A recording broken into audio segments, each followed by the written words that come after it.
കുറേ കാലമായി ഞാൻ വീഡിയോ ഇട്ടിട്ട്. അപ്പോൾ ഇന്ന് ഞങ്ങൾ കൃഷ്ണൻ്റെ അമ്പലത്തിലേക്ക് പോവാണ് ഉടുപ്പിയിൽ. അപ്പോൾ എല്ലാവർക്കും അതിൻ്റെ കുറച്ച് കാര്യങ്ങളൊക്കെ കാണാം കേട്ടോ. അപ്പോൾ എല്ലാവരും വീഡിയോയിലേക്ക് വാ.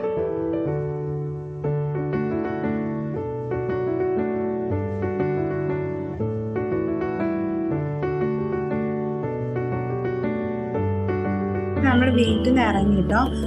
വീട്ടിൽ നിന്ന് ഇറങ്ങിയിട്ട് എനിക്ക് കുറച്ച് ദൂരം നടക്കാനുണ്ട്. അപ്പോൾ മെയിൻ റോഡിലേക്കുള്ള വഴിയാണ്, നടന്നുകൊണ്ട് പോവാണ്. അപ്പോൾ ഞാൻ അപ്പുറത്തും ഇപ്പുറത്തൊക്കെ നല്ല ഭംഗിയായിട്ട് ഇങ്ങനെ മരങ്ങളൊക്കെ ഉണ്ട്. അപ്പോൾ അതാണ് വീഡിയോ എടുക്കാൻ പറഞ്ഞത്. പക്ഷെ ഇവർ താഴെ ഏതോ പുഴുവിനെ കണ്ടപ്പോൾ അതിനെ ഫോക്കസ് ചെയ്തു. അപ്പോൾ എല്ലാവരും കാലാക്കും നമ്മൾ. അതങ്ങനെ ഞങ്ങൾ നടന്നു പോവാണ്. പിന്നെ മെയിൻ റോഡിലേക്ക് എത്താനായേ.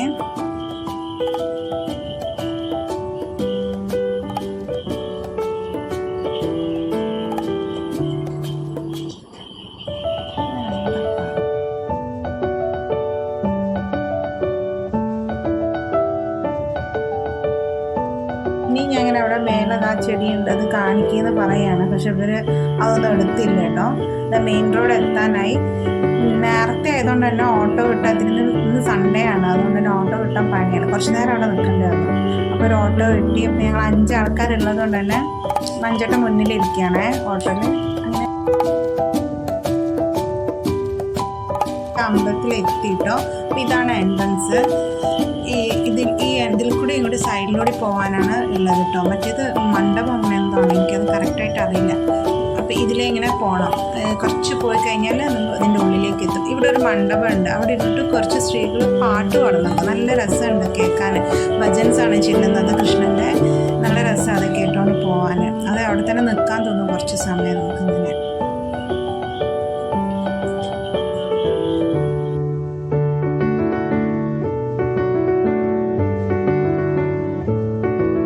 ഈ വഴി കൂടെയാണ് നമ്മൾ കൃഷ്ണൻ്റെ അമ്പലത്തിൻ്റെ ഉള്ളിലേക്ക് പോകുന്നുണ്ടോ. എനിക്ക് തോന്നുന്നു ഇതൊക്കെ ക്യൂ നിൽക്കുന്ന വഴിയായിരിക്കും. ആളുകൾ തിരക്കുള്ള സമയത്ത് ക്യൂ നിൽക്കുന്ന വഴിയാണെന്നാണ് തോന്നുന്നത്. പക്ഷേ ഞങ്ങൾ പോയ ദിവസം അത്ര തിരക്കുണ്ടായിരുന്നില്ല, അത്ര ആൾക്കാരല്ല. പക്ഷേ ഞങ്ങൾ അവിടെ ചെന്ന് ക്യൂവിൽ സ്റ്റാർട്ടായതിന് ശേഷം ഞങ്ങളെ പുറകിൽ ഒരുപാട് പേരുണ്ടായിരുന്നു. ചിലപ്പോൾ നേരത്തെ ആയതുകൊണ്ടായിരിക്കാം.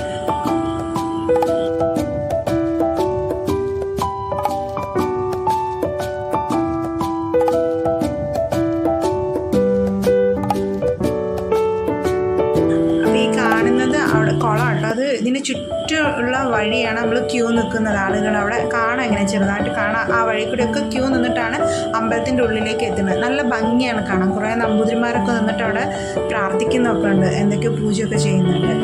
നല്ല ഇതിൻ്റെ ഉള്ളിൽ കൂടി നോക്കാൻ നല്ല രസമാണ്. ചെറിയ മഴയുണ്ടായിരുന്നു ആ സമയത്ത്. ഇവിടെയൊക്കെ ക്യൂ നിൽക്കുന്നതാണ്, നിറയെ ആളുകളുണ്ട്. പക്ഷെ ഞങ്ങൾ പോയ അപ്പം ആരും ഉണ്ടായിരുന്നില്ല. ഞങ്ങൾ അവിടെ നിന്ന് ആദ്യം അവർ കുറച്ച് ആൾക്കാരെ കയറ്റിയിട്ട് അവിടെ ക്ലോസ് ചെയ്യും. എന്നിട്ട് പിന്നെ അവർ ദർശനം കിട്ടിയതിന് ശേഷമാണ് അടുത്ത ആളുകൾ. ഒരു 10 മിനിറ്റിൻ്റെ ഗ്യാപ്പിലാണ് ആൾക്കാരെ വിടുന്നത്. അതൊക്കെ ആളുകളാണ് ക്യൂ നിൽക്കുന്നതാണ് കാണുന്നത്. ഇവിടെ ഉടുപ്പി അമ്പലത്തിനൊരു പ്രത്യേകത ഉണ്ട്. അമ്പലത്തിൽ കൃഷ്ണൻ പുറം തിരിഞ്ഞ് നിൽക്കുന്ന കൃഷ്ണനെയാണ് നമുക്ക് ശ്രീകോവിലിൽ കാണുന്നത്. അത് കനകദാസൻ എന്ന് പറഞ്ഞിട്ടുള്ള ഒരു ഭക്തൻ്റെ ഒരു ഐതിഹ്യമായിട്ട് കണക്റ്റഡ് ആണത്. കനകദാസൻ എന്ന് പറയുന്നത് കൃഷ്ണൻ്റെ ഭയങ്കര വലിയൊരു ഭക്തനായിരുന്നു. അപ്പോൾ അയാൾക്ക് ഉടുപ്പിയിൽ കൃഷ്ണൻ്റെ അമ്പലത്തിൽ വന്നിട്ട് കൃഷ്ണനെ തൊഴുത് പ്രാർത്ഥിച്ചിട്ട് കൃഷ്ണൻ്റെ മുന്നിൽ ഒരു ഭക്തിഗീതം ആലപിക്കണമെന്ന് ഭയങ്കര ആഗ്രഹമായിരുന്നു അത്ര. അങ്ങനെ അയാൾ ഉടുപ്പിയിൽ കൃഷ്ണൻ്റെ അമ്പലത്തിൽ എത്തിയ സമയത്ത് അയാൾ ബ്രാഹ്മണനല്ല എന്നുള്ളൊരു കാരണം കൊണ്ട് അവിടുത്തെ ആൾക്കാർ അയാൾക്ക് ദർശനം നിഷേധിക്കുകയാണ് ചെയ്തത്. അങ്ങനെ ആ സങ്കടത്തിൽ അയാൾ കൃഷ്ണനെ തൊഴാനോ പ്രാർത്ഥിക്കാനോ പാട്ട് പാടാനോ പറ്റാത്ത സങ്കടത്തിൽ ശ്രീകോവിലിൻ്റെ പുറകിൽ വന്ന് നിന്നിട്ടാണ് കരഞ്ഞുകൊണ്ട് പ്രാർത്ഥിക്കുകയായിരുന്നു എന്ന്. അങ്ങനെ അയാളുടെ ഭക്തി കണ്ടിട്ട് കൃഷ്ണൻ അവിടുന്ന് അയാളെ കയറ്റാത്തതിൻ്റെ ദേഷ്യം കൊണ്ടും ഒക്കെ കൃഷ്ണൻ അവിടുന്ന് തിരിഞ്ഞു നിന്ന സമയത്ത് ആ പുറകുവശത്തെ ശ്രീകോവിലിൻ്റെ പുറകുവശത്തെ ചുമരിൽ വിള്ളലേൽക്കുകയും ഒരു ജനാല പോലെ അവിടെ ഓപ്പൺ ആവുകയും അതിൽ കൂടി കനകദാസന് കൃഷ്ണൻ്റെ ദർശനം കിട്ടിയെന്നാണ് പറയുന്നത്. അതുകൊണ്ട് തന്നെ അവിടെ ഒരു ജനൽ പോലെയുണ്ട്. അതിൽ കൂടിയാണ് എല്ലാ ആളുകളും ഇപ്പം കൃഷ്ണൻ്റെ ദർശനം കിട്ടും. കാരണം ശ്രീകോവിലിൻ്റെ മുന്നിൽ പോയാൽ നമുക്ക് പുറംതിരിഞ്ഞ് നിൽക്കുന്ന കൃഷ്ണനെ കാണുള്ളൂ. അങ്ങനെ ഞങ്ങൾക്ക് ദർശനം അവിടെ നിന്ന് കിട്ടിയതിന് ശേഷം ഞങ്ങളവിടെ പുറത്തേക്ക് ഇറങ്ങി. അപ്പോൾ അത്രയേ ഉള്ളൂ, ചെറിയൊരു വീഡിയോ ആണ്. അപ്പോൾ എല്ലാവരും ഇഷ്ടമായെങ്കിൽ ഷെയർ ചെയ്യുക, ലൈക്ക് ചെയ്യുക, സബ്സ്ക്രൈബ് ചെയ്യുക. Thank you.